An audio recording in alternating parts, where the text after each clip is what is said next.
A man running from police was taken to UK hospital after being hit by a car. We are learning much more about a deadly officer-involved shooting in a wooded area of Harlan County last night, including the man who was killed's name. An elected official and her sister faced a judge for the first time this morning for their alleged misuse of public money.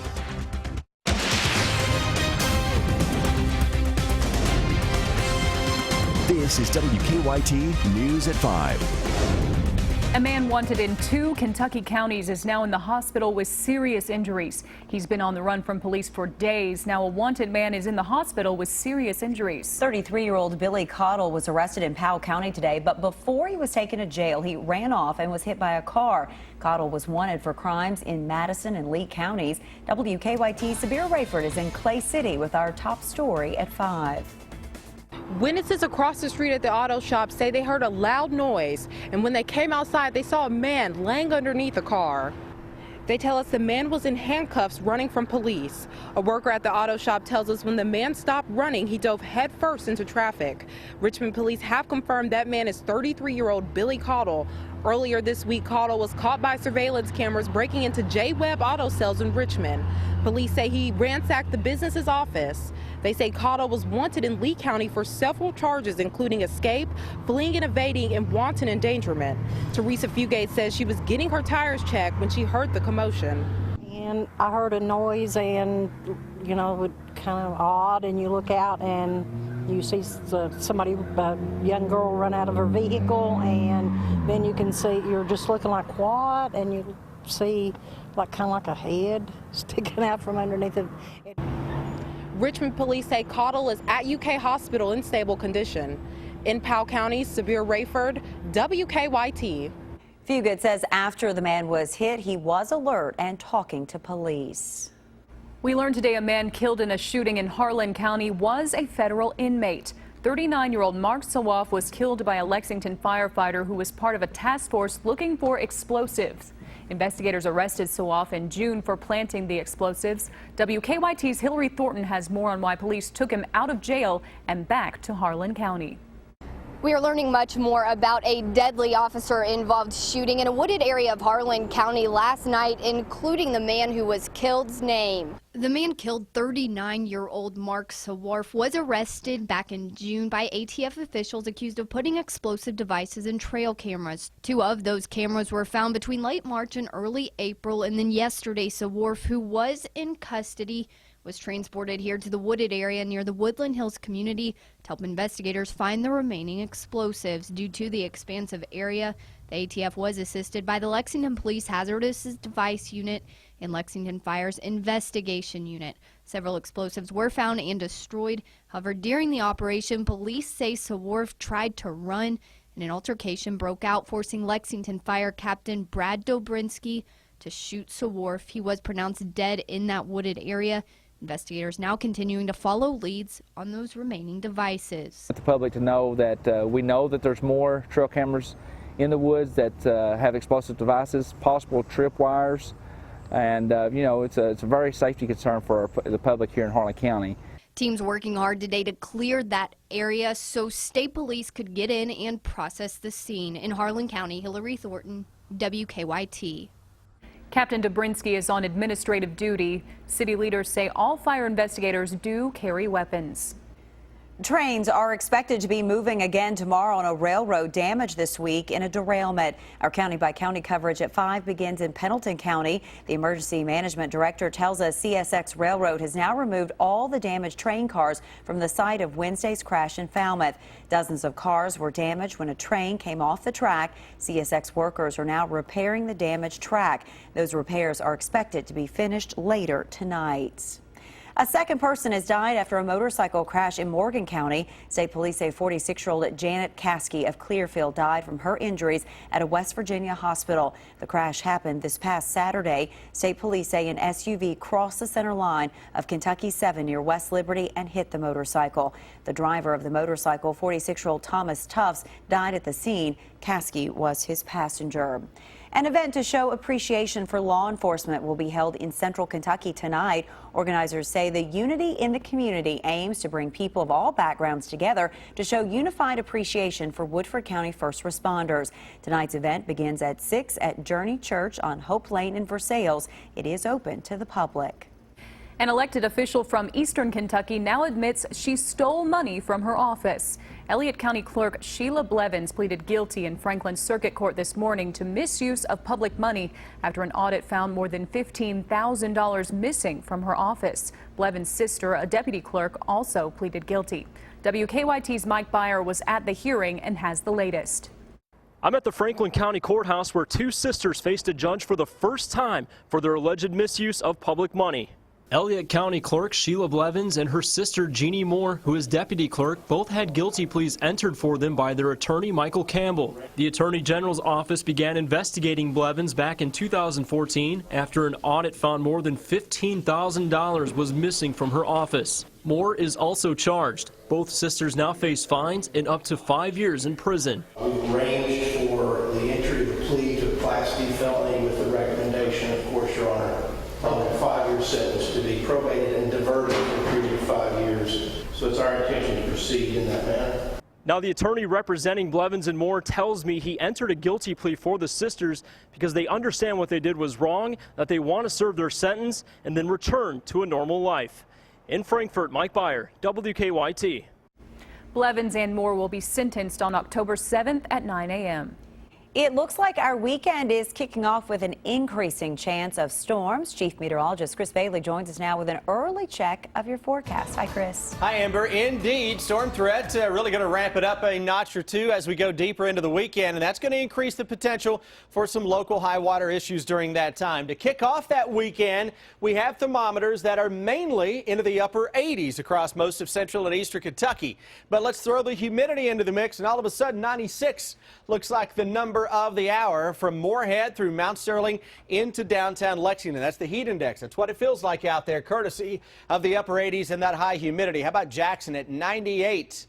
99 into northeastern Kentucky around Ashland. Defender Radar Network with an isolated shower or two out there into parts of southeastern Kentucky. We've had this stuff lifting through parts of the Richmond area, not so much right now. Lexington Bluegrass region, actually a few areas getting some raindrops. Look at that northwest of Peaks Mill, north of Sadieville there into Scott County, north of Georgetown getting in on a little light rain. And it's been raining from time to time into parts of Lewis County down toward Fleming County as that flow continues to come at us from the Gulf of Mexico, and that's a flow that is being pushed by a semi-tropical system down across the Gulf of Mexico.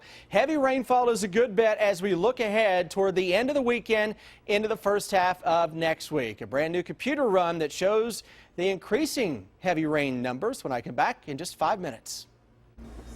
A plane heading to Sacramento had to make an unexpected landing after several passengers were hurt during some turbulence. The details coming up in about 11 minutes. Your hour-by-hour forecast with Chief Meteorologist Chris Bailey. We continue with a tropical sky, tropical feel. I know I'm tired of saying it too. You're tired of hearing it. You're tired of dealing with it. Hang in there.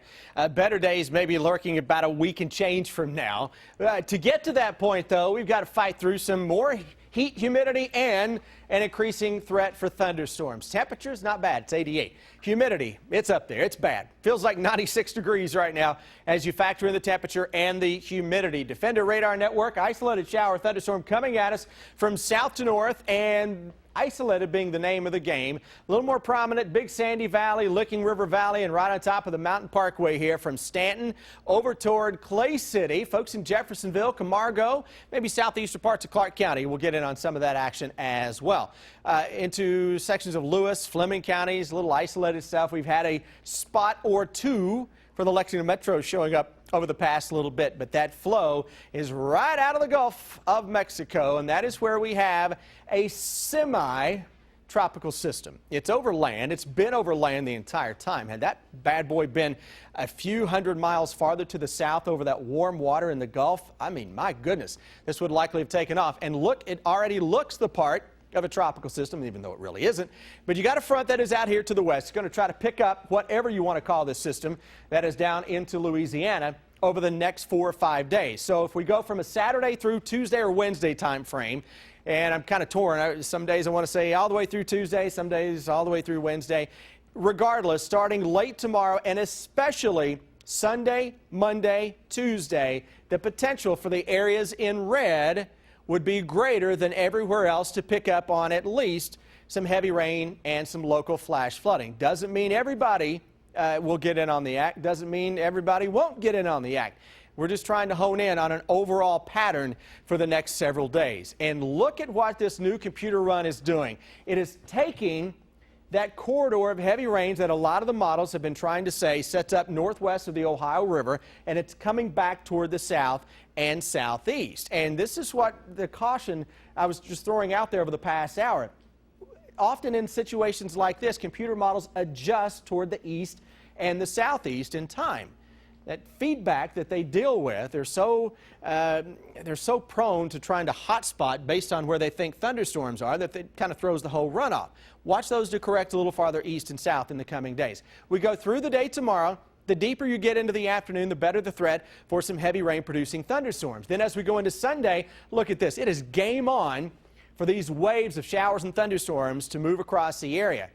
And the possibility for some flash flooding would be there, especially central and western parts of the region. That will carry us right on into Monday with more in the way of tropical rain producing showers and thunderstorms. Right now, farther southeast you live, the less the chance to have some high water issues. Farther into the bluegrass region, north and west, the better the chance to have some high water issues later this weekend and early next week. And as a matter of fact, even through the end of next week, the storm threat is there. Though the little bit of good news showing up a week from now, I anticipate a forecast that will have some cooler than normal numbers in there for a change. I'll give you something fresh to talk about. But I got to get there first. It's going to be a busy 7 days to get to that point. That's true.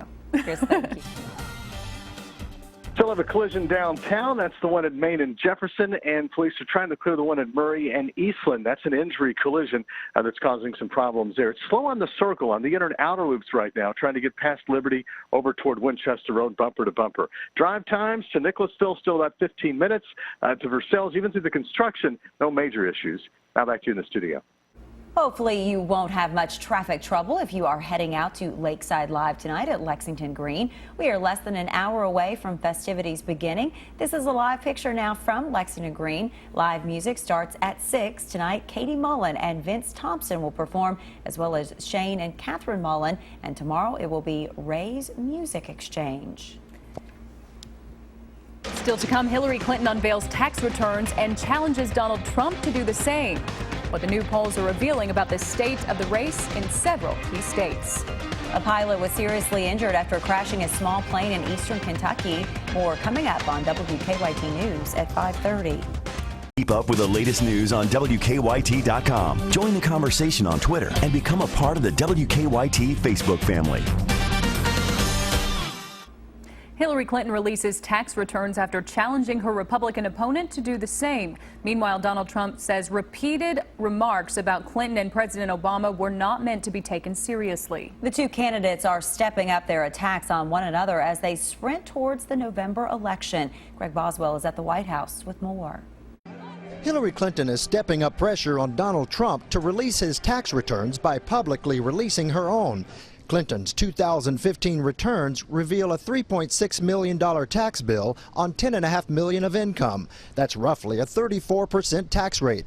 The Clintons also paid about 10% to charity, the vast majority of which went to her husband's foundation.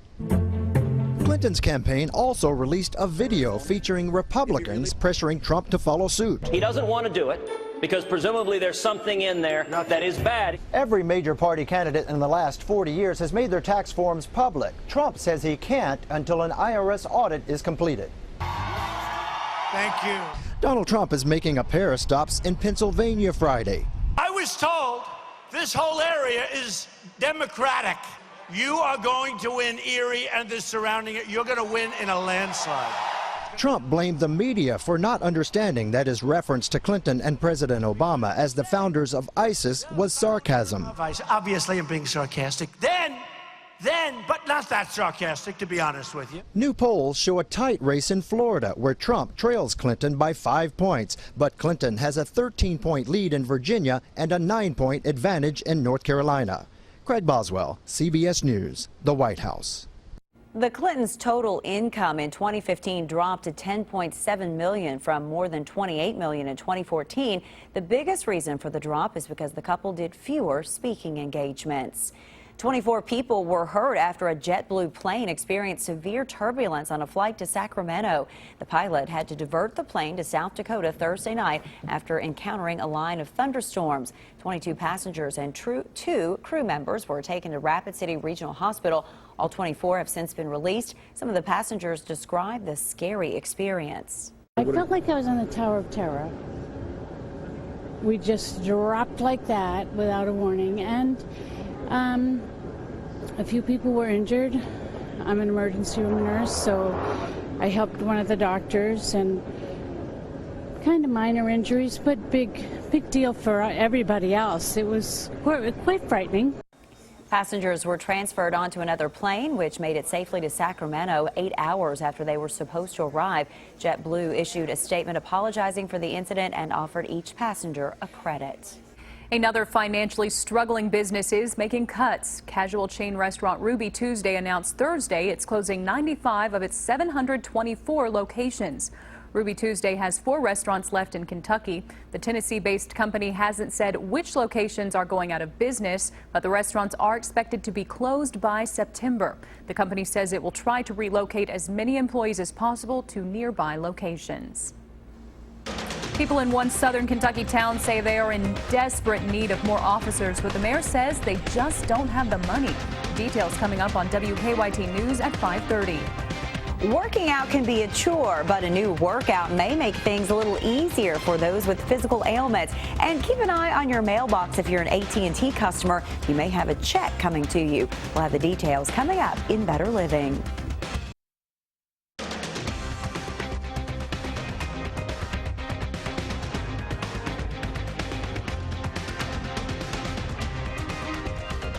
It is time now for Better Living, health, education, and consumer news that impacts your life. Staying physically fit can be a challenge for many of us, but what if you could stay active and healthy using only a pair of drumsticks and an exercise ball? That's the idea behind Drums Alive, a growing trend in gyms all across the country that also helps people with physical ailments. Mark Albert explains. All right, I want to hear you this morning. Make it nice and loud. Using pulsing music and bursts of movement. Give me 4, 3, 2, single! The people in this exercise studio in Bel Air, Maryland are taking a Drums Alive class. Rock it! Double! The program uses drumsticks and exercise balls to work both body and mind. It is a combination of working your body through the movements and the fitness part of it, and then the music and the rhythm is really the brain connection. A woman with a hip injury created the workout, which has been adapted for children to boost fitness and concentration. This video of a Drums Alive class in a New York elementary school went viral. Ruth Bartowski just turned 80 years old. She goes to a Drums Alive class once a week. If I can do it, anybody can do it, I think. Kathy Epic has been taking classes since October. This class is just so innovative and different. I had to try it, and I can't stop. The instructor provides the drumsticks, and everyone has a ball. Mark Albert, CBS News, Bel Air, Maryland. Looks pretty fun. Drums Alive classes can be found in many cities around the country. If you are an AT&T customer, make sure you keep an eye on your mail. You could have a refund check waiting for you. The company will be sending refunds to thousands of customers over the next 3 months. The federal government is ordering the company to pay more than $700 million. This after AT&T reportedly allowed scammers to charge its customers $9 a month for a directory service that didn't exist. Investigators think the scam scam mostly targeted small businesses. AT&T says it will refund the customers within 90 days. An ad blocker has one-upped Facebook for now. Earlier this week, Facebook announced it will start showing advertisements to people who have desktops that currently use AdBlock Plus. The German-developed software is designed to keep your social media free of marketing spam. 2 days later, AdBlock Plus found a way to block them again.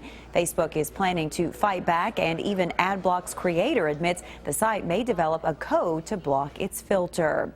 Would lowering the alcohol content in beer and other drinks help reduce the harmful health effects? The World Health Organization says nearly a quarter of the deaths of people in their 20s and 30s worldwide are alcohol related. And the team says a small reduction in the alcoholic content of beer, dropping it from 6% to 4%, would reduce alcohol intake per drinker, even if the same amount of the beverage is consumed. Now, here's what's coming up at 5:30.